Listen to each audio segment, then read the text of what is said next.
It was an ordinary day aboard the starship Endurance, a ship designed for long-range exploration. The hum of the engines was a comforting sound, one that had become familiar during the years of space travel.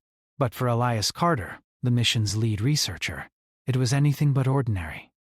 His heart raced with anticipation as his mind wandered to thoughts of the strange alien planet they were approaching. Zythor. He had heard rumors of its beauty, its mystique, and most notably, its inhabitants. But nothing could have prepared him for what lay ahead. Elias was a curious man by nature. As a researcher, he had spent his life studying alien cultures and life forms, often alone in his lab with only data and old, tattered books to keep him company. He was content with his solitary existence, immersed in his work. But that all changed when he met her. Lyra was unlike anyone he had ever encountered. She wasn't just another alien. She was an enigma. Her species, the Zythorians, were known for their intelligence and beauty, but there was something about her that was entirely captivating. Her skin shimmered with a soft, ethereal glow, and her eyes, deep, silver gray, held secrets he couldn't decipher. She was calm, composed, and yet there was a fire in her that he could see flicker when she spoke of her home planet. Their first meeting had been unplanned, a chance encounter during one of the ship's routine excursions. Elias had wandered into the observation deck, captivated by the view of Zythor below. There, standing by the massive window, was Lyra, her figure bathed in the soft light of distant stars. It wasn't until she spoke that he even realized she was there. Beautiful, isn't it? Her voice was smooth, like the soft hum of a distant melody. Elias had been taken aback, unsure of how to respond, but the words came naturally, as if they had been waiting to be spoken. It is. I've never seen anything like it. She turned to face him, her eyes locking onto his with an intensity that made him feel as though she could see straight through him. You're not from around here, are you? Elias smiled awkwardly, adjusting his glasses. No. Earth. I'm part of the exploration team. A researcher? She asked, a glimmer of amusement in her eyes. That's right, he replied. I study alien life forms, cultures, ecosystems. Whatever I can find. You must have plenty of data to sift through, she said with a slight chuckle. It must be fascinating, though, to understand what makes life, no matter where it comes from. There was something about her that intrigued him, something that made him want to know more.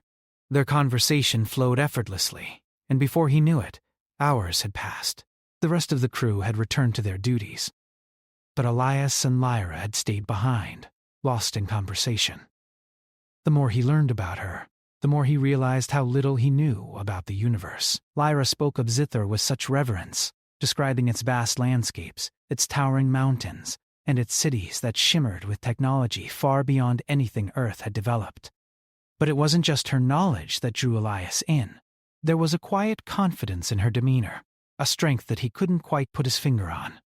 As the days passed, their encounters became more frequent. Elias would find himself seeking out Lyra's company, drawn to her like a moth to a flame. And though he tried to convince himself that it was just curiosity, a desire to learn from someone so different, he knew deep down that there was something more. Lyra had become more than just a fellow traveler on the starship. She had become something far more important. One evening, as they watched the twin moons of Zythor rise in the sky, Elias felt a strange pull in his chest. The soft breeze from the alien world brushed past them, and for the first time since arriving in deep space, Elias felt at peace. There was no pressure to perform, no expectations. It was just the two of them, sharing a moment of quiet companionship.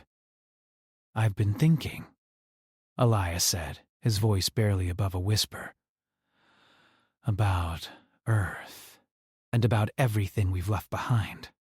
It feels strange, you know? The further we go, the more distant it all becomes. Lyra turned to him, her expression softening.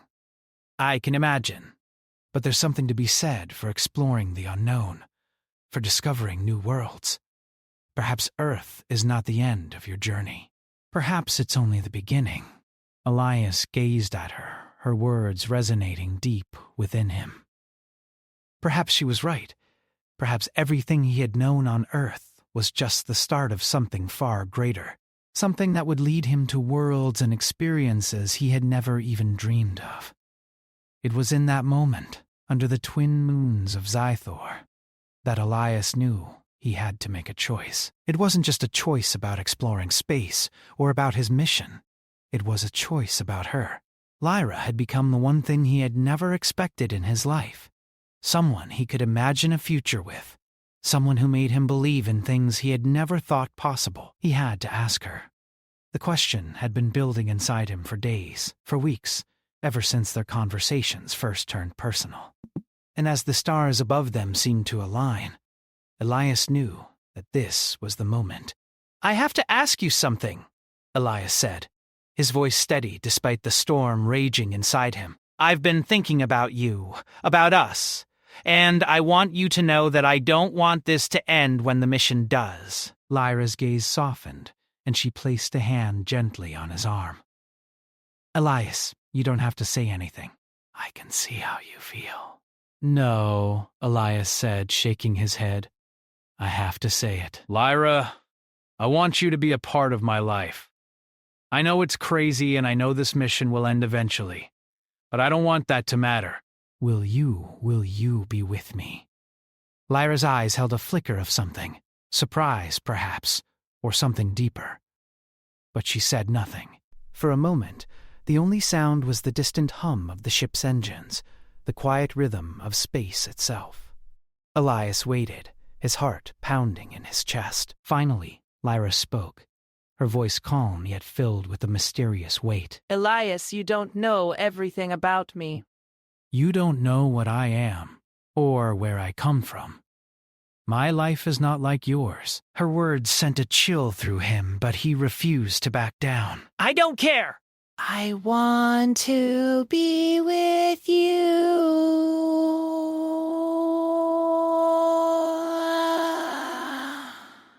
Lyra stared at him for a long moment, her expression unreadable. Then, with a slow, deliberate movement, she stepped closer to him, her hand still resting on his arm.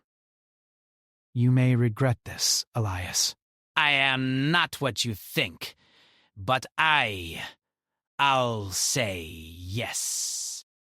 Elias's heart soared as the words sank in. He had never expected this. He had proposed, and against all odds, she had agreed. But as she stood there, her gaze shifting to the horizon, Elias couldn't shake the feeling that there was more to this woman, and this mission, than he could possibly understand.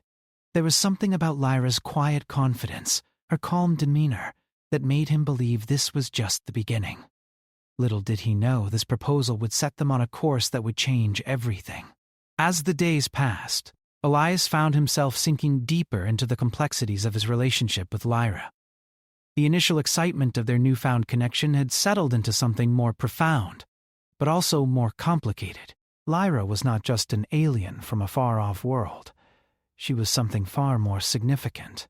Elias had no idea how much that would come to affect his life. The journey to Zythor was far from ordinary. Every day Elias would spend time in the ship's lab, analyzing data, reviewing their mission objectives, but his thoughts often wandered back to Lyra. He found himself eager for their quiet moments together, when they would speak of nothing but the stars, the planets, and their lives on distant worlds. But the more he learned about Lyra, the more Elias realized that there were layers to her that he didn't understand, things she wasn't telling him.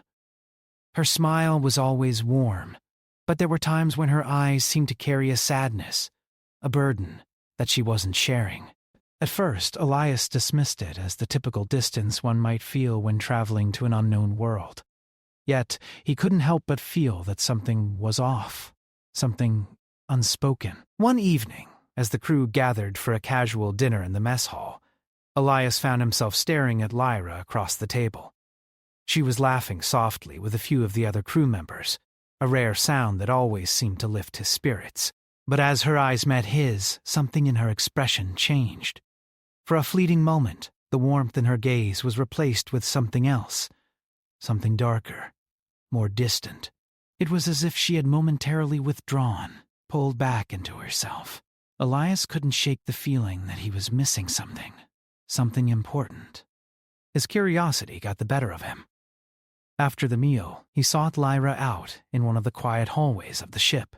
He found her standing by a window, gazing out at the swirling stars outside. "Lyra," he said softly, stepping closer. "We need to talk."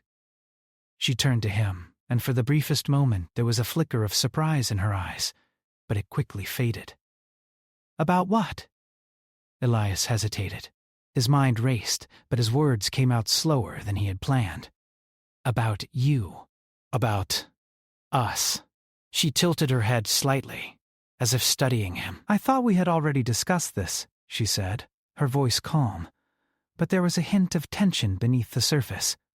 "I don't think I fully understand," Elias admitted, his gaze fixed on her.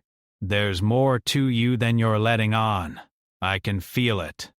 Lyra's expression softened, and she stepped closer, but she didn't meet his eyes. "Elias, you are a curious one. I have to give you credit for seeing beyond the surface." She paused, her fingers gently tracing the edge of the window. "But there are things about me, things about my life, that you could never understand. It's not something I can easily explain." Elias felt a knot form in his stomach.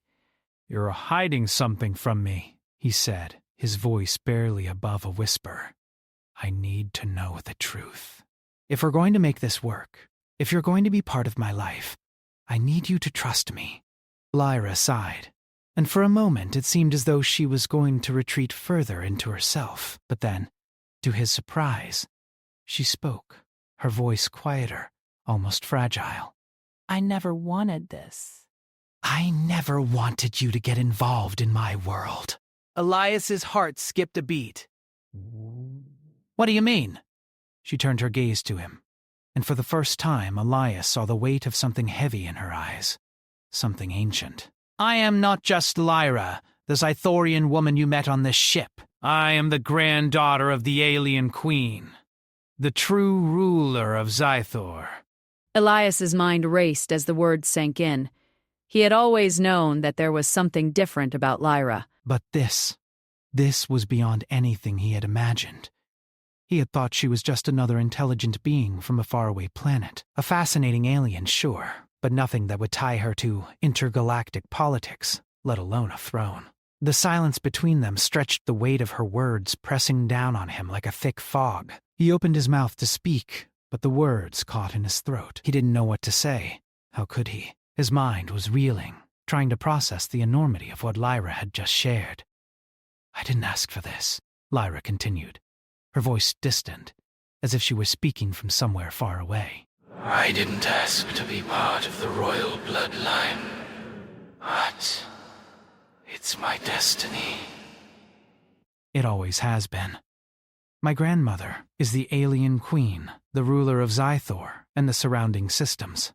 She holds unimaginable power. And I am her heir." Elias could barely comprehend what she was telling him. The woman he had fallen in love with, the woman he had hoped to spend his life with, was tied to a legacy of power, conflict, and danger that he could never have imagined. But even as the shock began to settle in, there was something else that tugged at his heart, a deep, undeniable concern for her. "Why didn't you tell me?" Elias asked, his voice filled with a mix of hurt and confusion. "Why keep it a secret?" Lyra closed her eyes for a moment, her hands pressed against the cold glass of the window. I wanted to tell you everything, but there's a reason I didn't. There's a reason I've kept my distance. You think you're ready for this, but you're not. The politics of my world, the responsibility that comes with my bloodline. Elias, it's more than just a title. It's a life of power struggles, betrayals, and wars. I didn't want you to be a part of it." I didn't want to drag you into a world that's not yours, but I care about you, Elias said, stepping closer. "I want to be with you, no matter what. We can face whatever comes together. Lyra turned to face him, her eyes searching his with a mixture of sadness and something else. Something that looked almost like fear. I don't think you understand, Elias. You don't realize what you're saying. Being with me means risking your life. It means entering a world where your every move is watched, where your every decision could have life or death consequences. And worse, if the wrong people find out about us, it could mean war. Her words hit him like a cold gust of wind. Elias had never imagined that his feelings for Lyra would lead him into a conflict this deep. He had no idea what he was about to get into, but he knew one thing. He couldn't turn away from her now. He wouldn't. He wasn't sure what the future held, but if it meant being with Lyra, he was ready to face it. I don't care about any of that, Elias said, his voice firm with resolve. If it means being with you, I'm willing to face whatever comes. I'm not afraid, Lyra. I'm not afraid of you, and I'm not afraid of your world. Lyra's gaze softened, but there was still a hesitation in her eyes. You don't know what you're saying. I'm not asking you to join my world. I'm telling you that you can't. Not if you want to stay alive. Not if you want to keep your humanity. Elias reached out, gently taking her hand in his. I want to be with you, Lyra. Whatever that means, I'm ready. She stared at him, the weight of her silence pressing down on him. For a long moment, it felt like everything hung in the balance. The universe, the stars, their futures. And then, finally, she spoke, her voice quiet, but filled with an unsettling truth. Then you will learn that love is the most dangerous thing in the universe.